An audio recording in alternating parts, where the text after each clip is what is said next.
J'invite Patrick Hofer-Noser, président de Cleantech Suisse-Irlande, à prendre la parole et je profite de saluer Éric Plan, secrétaire général de Cleantech Alps.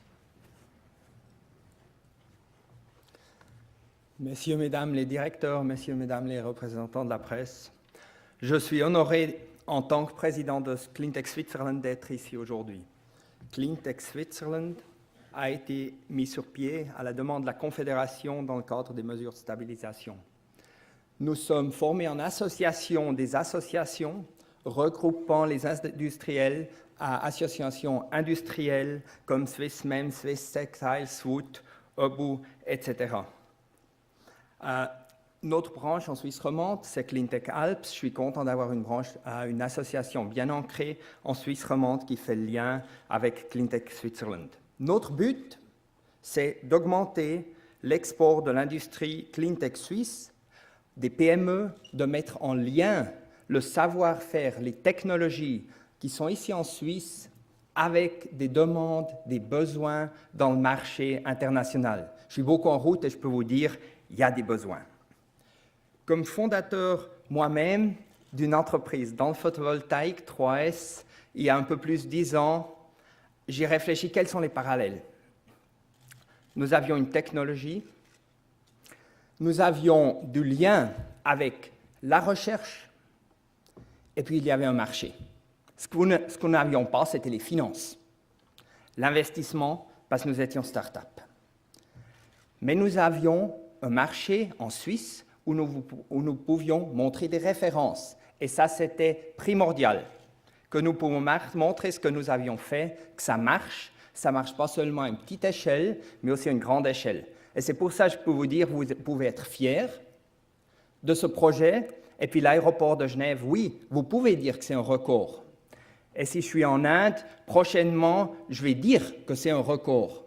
Parce que nous avons besoin de ça et nous pouvons être fiers, parce que c'est ce qu'il nous faut, parce que finalement, le succès des entreprises à plus grande échelle, ce sera l'export.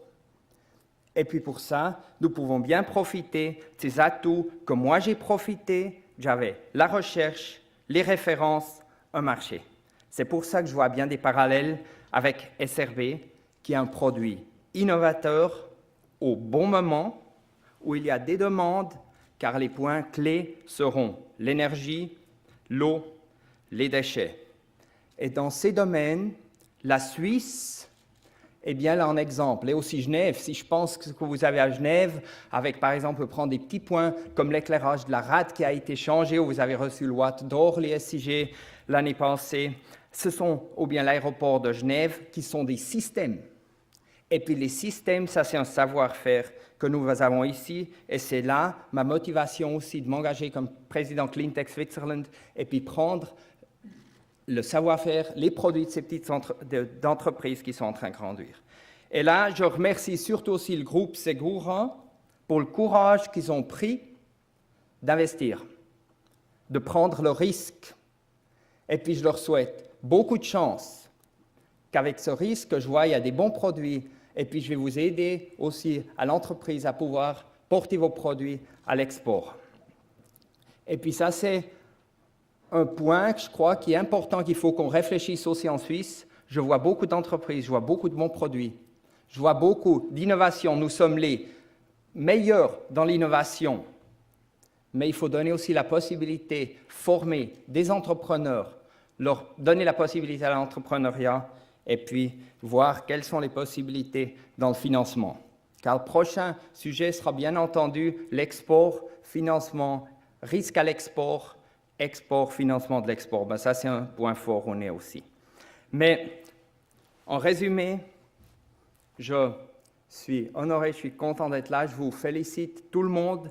Je ne vais pas nommer parce que je vais oublier quelqu'un, à tout le monde, à la politique, au domaine, aux finances, au privé, au professeur qui a développé ça pour votre endurance, votre foi, et puis à l'aéroport de Genève aussi pour pouvoir faire ça.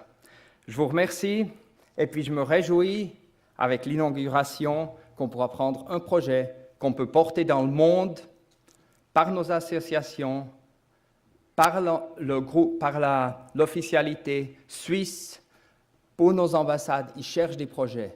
Et puis, il y a de la demande dans le monde Merci beaucoup et puis tout de bon.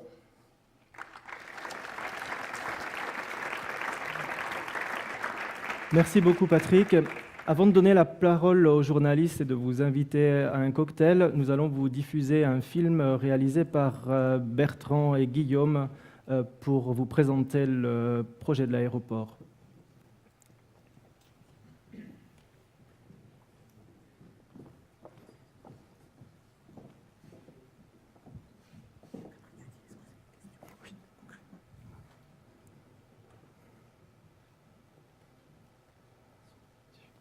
Va lui dire qu'il n'y a pas le son.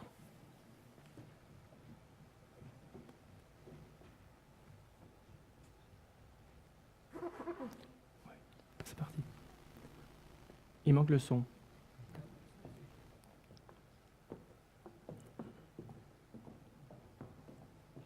Petit problème technique.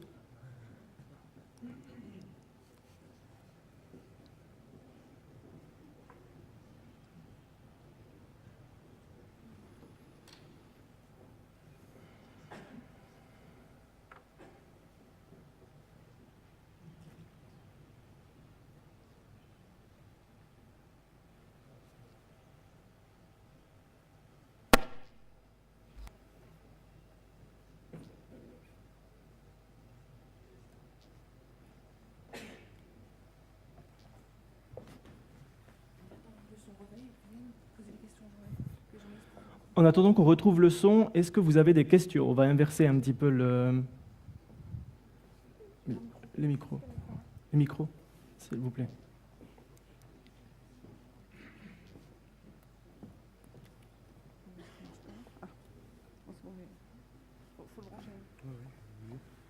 C'est bon le micro? Bonjour, Sébastien Colson du Dauphin Libéré. Donc c'est une question au responsable de l'aéroport. Il me semble que vous avez aussi un projet de climatisation et de chauffage avec l'eau du lac Léman. Donc je voulais savoir comment les deux s'articulaient. Et deuxième question, c'est avec des panneaux solaires traditionnels, quelle surface il aurait fallu pour avoir le même rendement qu'avec ces panneaux solaires-là?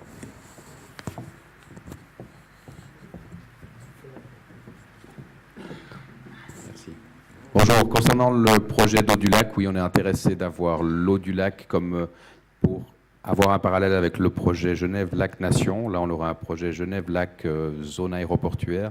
On est intéressé par l'eau du lac. Par contre, c'est un projet séparé qui est complémentaire à celui-ci, dans la mesure où ça pourrait nous amener du rafraîchissement et également des potentiels de chauffe. Par contre, c'est vraiment indépendant. Pour ce qui est des surfaces nécessaires, honnêtement, c'est difficile à estimer, je ne peux pas le dire comme ça, il faudrait que je regarde avec des techniciens plus pointus, mais je pense en tout cas le double. Et ce n'est pas les mêmes températures, donc c'est aussi ça qui est compliqué, c'est difficile de comparer deux technologies. Avec celle-ci, on peut faire du froid, avec une technologie à basse température, ça aurait été beaucoup plus compliqué. Et puis en fait, c'est deux systèmes qui sont différents et peu comparables. Est-ce qu'il y a d'autres questions?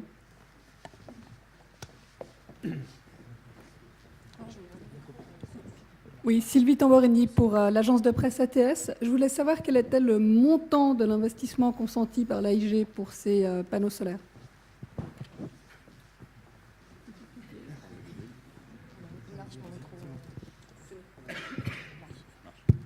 Bonjour. Alors le montant est d'un peu plus de 3 millions. Donc on n'a pas encore c'est pas encore terminé. Donc on aura le montant définitif une fois le projet réalisé, mais on a un peu plus de 3 millions.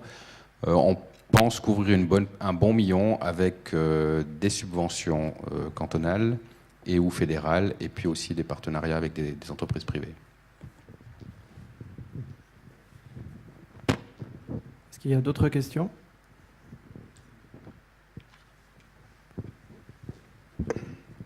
Antoine Grosjean de la Tribune de Genève. Il y a une installation déjà à l'entreprise Colas. Combien d'autres installations y a-t-il en Europe de ce type-là?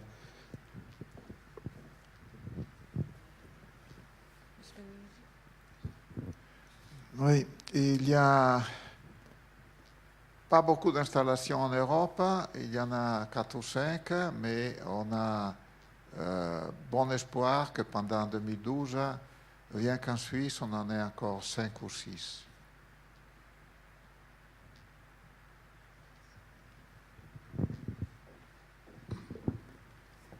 Jean-Pierre Buchet de Tout l'immobilier à Genève. J'ai une question à poser, une question technique à M. Christophe Fury. Quelle est la consistance du fluide qui circule dans ces panneaux? Et deuxièmement, comment avez-vous résolu le stockage de la masse de chaleur lorsque la température énergie solaire diminue comme la nuit ou par temps nébuleux?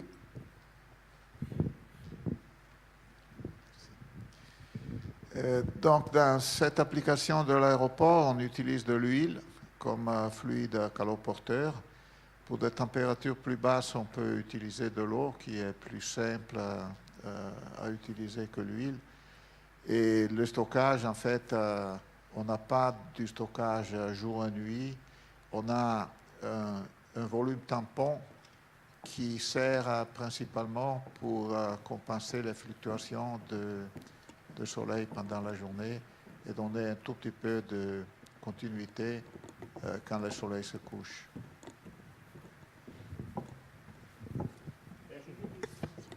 Bonjour, Marion Petrucchi de la radio ISFM. Je voulais juste savoir si vous aviez des détails sur ce que ces panneaux solaires vont pouvoir produire. Est-ce que vous allez être, je sais pas moi, autonome? Qu'est-ce que ça va réduire?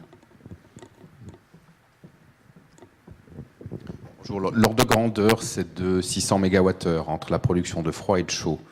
Il faut savoir que notre consommation de thermique est de l'ordre de 40 GWh par an. Donc on ne parle pas d'autonomie, hein, c'est une modeste contribution par rapport au total.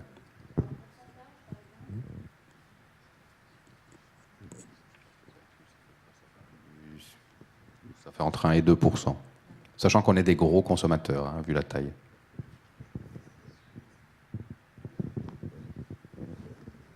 D'autres questions?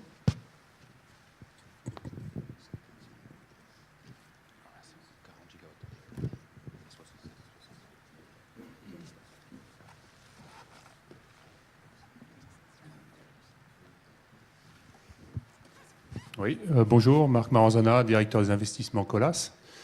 Je voulais juste dire, pour répondre à la question des panneaux, des industries, on va refaire une installation donc, sur Yverdon. Donc, on a fait l'expérience sur Genève. Et puis, donc, on a validé l'opération et on va refaire un chauffage de bâtiment sur Yverdon, financé 100% Colas. Voilà. En utilisant la technologie SRB. Merci beaucoup, Monsieur Maranzana. Je pense qu'on peut lancer le film, si tout fonctionne bien, et on reviendra aux questions juste après.